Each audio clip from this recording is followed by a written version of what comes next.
Fox 44 News at 9. Welcome back. On Tuesday, the City of Killeen will honor Hispanic Heritage Month with a celebration at City Hall. The event starts at 4 in the afternoon and the community is invited to attend. Mayor Debbie Nash King will present an official proclamation with members of the Hispanic American Chamber of Commerce, Central Texas, the League of United Latin American Citizens Council, and many more in attendance. Texas native President Lyndon B. Johnson started Hispanic Heritage Week in 1968, and President Ronald Reagan expanded it to a month in 1988. People in Temple will have a chance to take part in the city's planning process on Tuesday. The first town hall workshop for Temple's 2025 strategic plan will take place at Wilson Park Recreation Center from 5:30 to 7 that night. There will be a second meeting Wednesday morning from 10 until 11:30 at the Salmons Community Center in the Lakeway Room. These gatherings are designed to ensure that the voices of Temple's diverse population are heard and integrated into the planning process.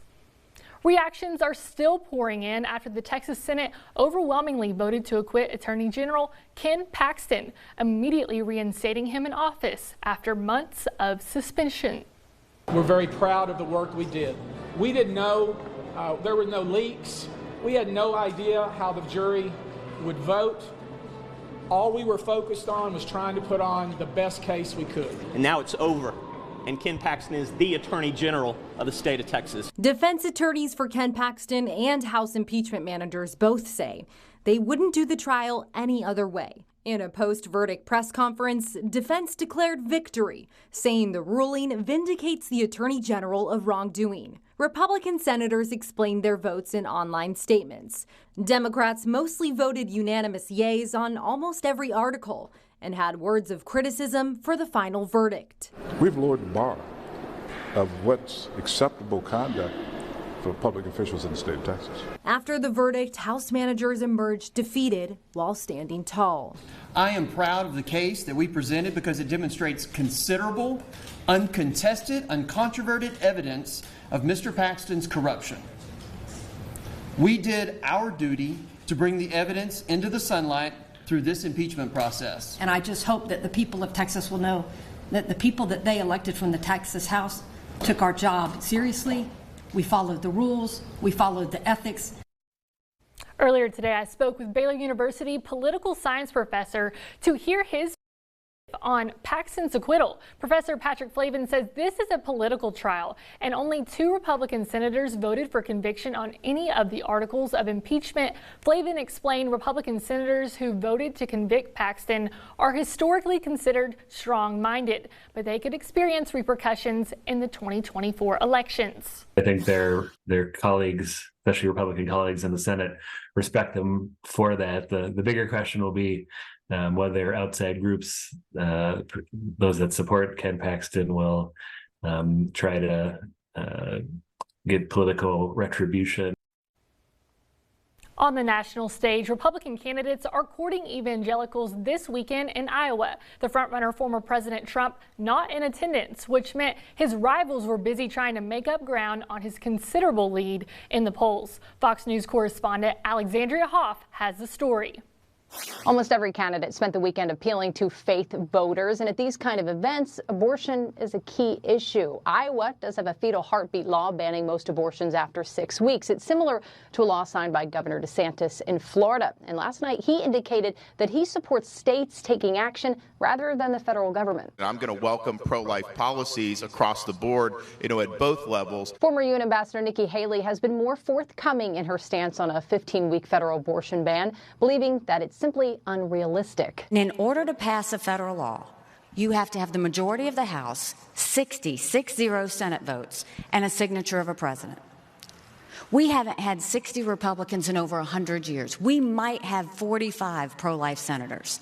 So no Republican president can anymore ban abortions than a Democrat president can ban those state laws. But former Vice President Mike Pence feels differently and hopes to win over the evangelical voters by taking the fight nationwide. We've achieved this incredible moment in the life of our movement, a new beginning for life for the American people.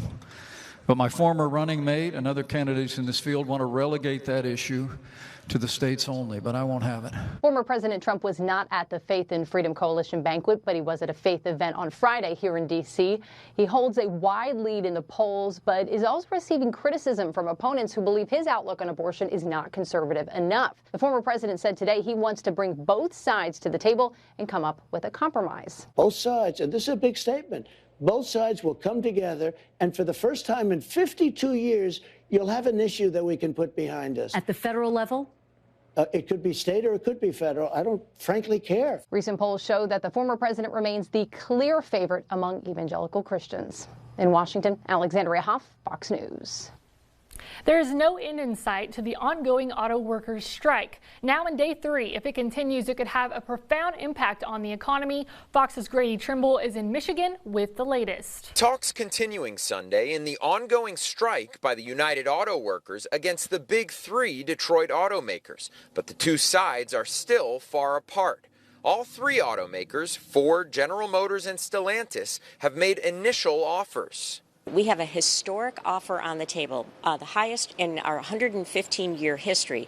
20% gross wage increases over the life of the contract. The UAW wants a pay raise closer to 40%, the amount the union says CEOs have gotten in recent years. These companies have made $250 billion in the last 10 years, $21 billion in the last 6 months alone, and our workers' wages and conditions have went backwards. No bucks, no trucks! Union members are also seeking to recoup their cost of living adjustment, something workers say they lost when automakers were struggling during the 2008 financial crisis. In 2008, a lot of my sisters and brothers had given up a lot of things to save Ford from the crisis, and that has not been returned to them. I can go to a fast food restaurant and make more an hour than what I'm making now. They also want a 4-day work week and the return of pension plans, both concessions the automakers appear unwilling to make. Starting Friday, more than 12,000 workers went on strike at 3 plants. UAW President Shawn Fain is threatening to strike at more plants to turn up the heat on automakers to reach a deal. A prolonged strike could cost the U.S. economy billions of dollars. The White House has assigned 2 administration officials to help with the negotiations. In Wayne, Michigan, Grady Trimble, Fox News. House Minority Leader Hakeem Jeffries is joining United Auto Worker members on the picket lines in Michigan Sunday. The New York Democrats speaking out in support of the strike and the workers who are demanding better pay and benefits from auto giants like General Motors, Ford, and Stellantis. There are small signs of progress as negotiations continued this weekend, with union members saying they had reasonably productive talks with Ford Saturday. Still, the union and the 3 auto companies remain far apart on reaching a contract deal. Right now, 3 plants are shut down in Michigan, Ohio, and Missouri due to the strike.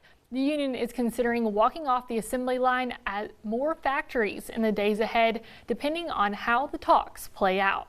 We stand with the UAW as they fight for a fair contract, as they fight to benefit from the fruits of their labor, their hard work. They've made companies incredibly successful, and the UAW workers deserve to benefit from that success.